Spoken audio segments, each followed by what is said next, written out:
tere tulemast selle hooaja Lügevisiooni viimasesse saatesse. Käes on natukene erilisem saade. Vaatame, kuidas perioodõpe on mõjutanud nii õpilasi kui ka õpetajaid gümnaasiumi erinevates astmetes, kuuleme muusikat ja räägime ühe kooli särava sporditähega. Meie esimene intervjueeritav on Henri Tarjev. Tere, Henri! Tere! Alustuseks küsiksin su käest, et millal hakkasid spordiga tegelema? Ma hakkasin juba lapsest alguses jalgpallist tegelema. Ma arvan, see oli juba lasteaias 3-4 aastaselt. Aga miks? No, kui aus ole, siis ema tahtis. Pidi olema üks trenni, kus käib. Mis on hetkel sinu lemmik spordiala? Murdmaasuusatamine. Millistest võistlustest oled sellel hooajal osa võtnud? Tartu maraton, noorte MK, Lemeksi suusatall, Valgamaa suusasari, veel üks Tartu maraton ja ka siis kevadjooks, Tartu ülikooli kevadjooks. Ja milline nendest on olnud kõige meeldejäävam? Võib-olla oligi Tartu maratoni siis vabastiili distantsi läbimine ja siis seal 13. tulemine. Ja mis on olnud kõige suurem auhind või kõige kõrgem koht, mille oled saavutanud? Ma arvan, Lemeksi suusatalvel 3. koht üldarvestuses. Sain ka Valgamaa suusatalvel 2. koha, aga seal oli palju väiksem konkurents. Nii et ma ütleks, et 3. koht Lemeksi suusatalvel oli parim. Kas gümnaasiumiõpe segab kuidagi sinu sportimist või hoopis vastupidi, et sport segab õppimist? Ma ei oskagi öelda, ma oskan oma aega piisavalt hästi planeerida, et mul ei teki takistusi. Mainisid aja planeerimist, et kui tihti sa näiteks treenid? Hetkel siis on 7 korda nädalas ja suvel tuleb nüüd artisti 10 kuni võib-olla rohkemgi. Kuidas võtaksid selle hooaja mõne sõnaga või lausega kokku? Ma arvan, et see oli mu parim hooaeg. Nagu täna öeldakse, see oli mu prime. Kas suure trennikoormuse tõttu on tekkinud ka terviseprobleeme? Ja mul on olnud siis luu ümbrise põletik liigse koormuse pärast oma jalgadele. Aga lõpetuseks küsiksin, et mis on kõige pikem vahemaa, mille oled siis läbinud võistlustel näiteks? Võistlustel. Suusatades 31 kilomeetrit ja joostes 17, aga ma tavaliselt ei tee pikki distantse. Ja millist spordiala enda hobidest naudid sa ise kõige rohkem? Murdmaasuusatamist. See ongi minu harrastamine, hobi. Ma ei teegi midagi muud. Aitäh sulle intervjuu eest. Jätkame muusikaga.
Aitäh Kasparile väga hea muusika eest.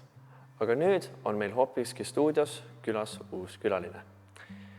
Oleme saatesse kutsunud gümnaasiumi õppejuhi Jürgen Hendrik Voitka meile jagama muljeid Lähteühisgümnaasiumi esimese aastast perioodõppes. Miks otsustati perioodõppega üldse katsetada alguses? Põhjus on lihtne, mida ma ka aasta tagasi Lügevisioonis mainisin, et ennekõike sooviks moderniseerida seda, mis meil parasjagu on, et see poolaasta õpe, kus on samal ajal 17 ainet käsil, on pigem ajale jalgu jäänud ja paljude suurte koolide näitel Tartu linnas perioodõpe toimib väga hästi. Seega võtsime õppust erinevatest koolidest, rakendasime enda koolikeskkonda ja siin me nüüd siis oleme. Aga kas te siis ütleksite, et perioodõpe on tulenenud ka vajadusest linnakoolidega konkureerida?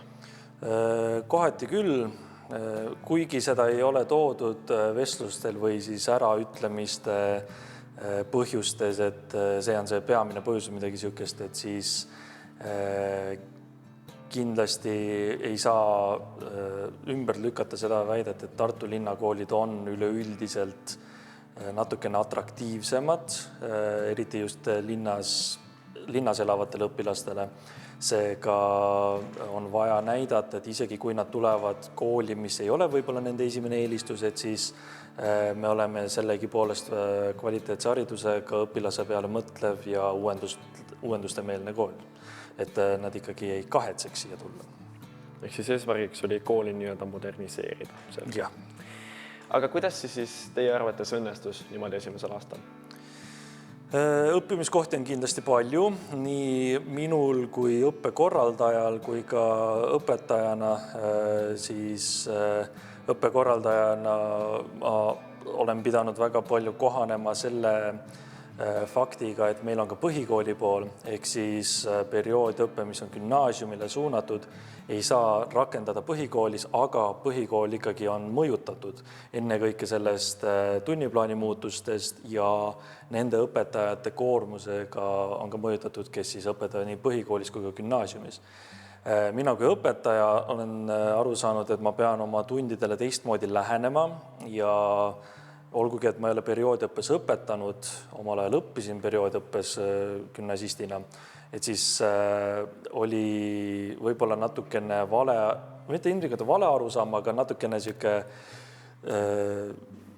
kogenematuse tõttu sihuke vale arusaam, et kui palju see tegelikult mõjutab. Ehk siis, et ma olen pidanud väga palju oma hindamissüsteeme, oma tunni ülesehitust ja kogu seda õpet nagu ümber muutma, et see perioodõppega paremini nagu välja tuleks.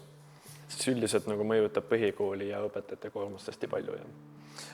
Mitte hästi palju, aga ta ikkagi, see oli taaskord detail, millele ma võib-olla mida ma ei osanud ette arvata, et see nii palju mõjutab.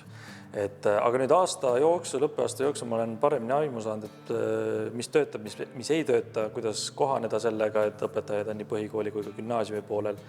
Ja ma arvan, et järgmine aasta läheb natukene sujuvamalt. Et on plaanis siis jätkata selle perioodõppega hetkeseisuga? Perioodõppe mõju, kas ta on hea või halb, tegelikult ei näe ühe aasta põhjal ära, seega hetkel oleme seisukohal, et me ikkagi jätkame. Et kõige paremini on tunda seda siis, kui praegune 10. klass lõpetab selle ära ja siis on meil võrdlusmoment, et kui teie olete 12. klassi lõpetanud, kas teil on kuidagi teistsugune vaade siis selle gümnaasiumi hariduse omandamisele kui teie eelkäijatel, kes siis vähemalt osaliselt olid siis selle poolaasta õppega. Rääkides siis 12. klassist, kas teie siis arvaksite, et see aitab ka eksamiteks natukene paremini valmistada? Absoluutselt. Mina praeguste 12. põhjal, õpetamise vaates just, näen väga selgelt seda, et nad ei pea keskenduma erinevatele ainetele, ainult siis need, mis on matemaatika riigieksam, mis oli siis alles maikuu lõpus, et oli terve aprill ja mai aega sellele keskenduda. Tehnoloogia suunal oli lisafüüsika, mis oli seotud õpetaja haigestumisega, lihtsalt läks natukene sinna 5. perioodi, aga õpetamise osas ka, et varasemalt lõppes selle aprilli vaheajaga viimane kursus ära 7 nädalat varem. Ei olnud niimoodi nagu praegu, et kõik tunnid teeme 7 nädala jooksul ära, vaid et kõik tunnid said 7 nädalat varem läbi. Ja siis oligi näiteks bioloogia, evolutsioonist ei saanudki rääkida, sellepärast et lihtsalt tunnid said otsa. Mina 12. klassi ise ei õpetanud, aga ma nägin eesti keele õpetajad, kirjandusõpetajad, bioloogia, ajalugu, kõik nad pidi kiirustama seda viimast aastat, viimast kursust. Et see on kindlasti suur pluss just 12. klassi õpetajatele, kes muidu kaotasid üle 7 tunni või 14 tunni või isegi rohkema selle poolaastaõppe tõttu. Aga selge, väga suur aitäh teile ja väga huvitavad muljed olid ja loodetavasti läheb perioodõppega edasi ka veel.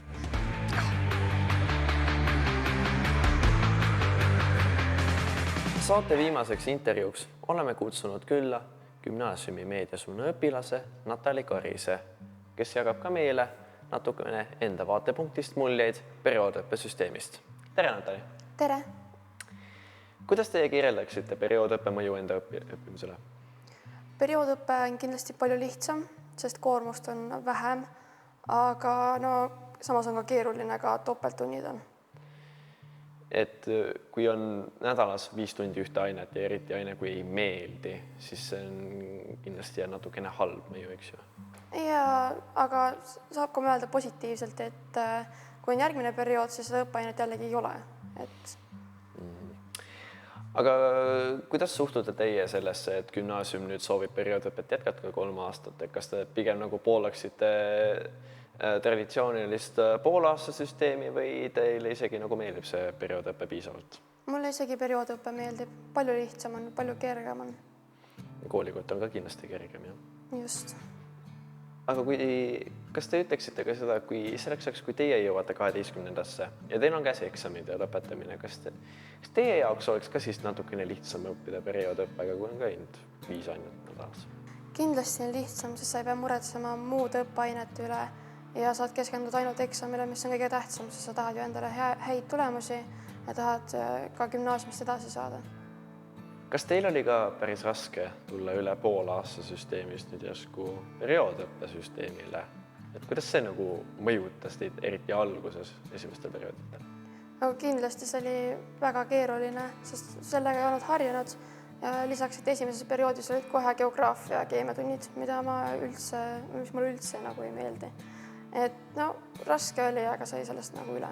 Ja loodate, et harjuta siis ära järgmiste aastate jooksul selle süsteemiga? Ja, ma arvan, et ma kohandun sellega hästi kiirelt. Aga mis siis teie arvates saab, kui te ei suuda kohaneda selle perioodõppesüsteemiga 3 aasta jooksul? Ma arvan, et siis hakkavad seal hinded kindlasti allapoole minema, sest see keskendumise võime kindlasti, kui ma juba tean, et ma sellega ära harju, siis see keskendumise võime langeb ja ma arvan, et sealt lähevad hinded ka kõik allapoole. Eriti kui tulevad näiteks rasked ained. Ja kui matemaatikat on, näiteks matemaatika on nagu siuke aine, kus on tunde iga aasta jooksul, eks ju. Kas teie arvates võiks see ka nagu perioodi kaupa olla, et on perioode, kus seda ei ole ja on perioode, kus seda jällegi on? Ma arvan, et see niimoodi ei saaks hakkama, sellepärast, et matemaatika on põhiaine, nagu on ka eesti keel. Ja kui me jätaks matemaatikad mõndadelt kuudelt jätaks matemaatikad ära, siis me ei saaks lihtsalt eksamitega hakkama, sest paljud teemad jääksid valdamata. Väga super, väga suur tänu teile intervjuu eest. Selline sai meie tänane ja ühtlasi ka selle hooaja viimane Lügevisiooni saade. Aitäh, et olite meiega. Aitäh vaatamast, ilusat suvevaheaega ja kohtume juba järgmisel hooajal.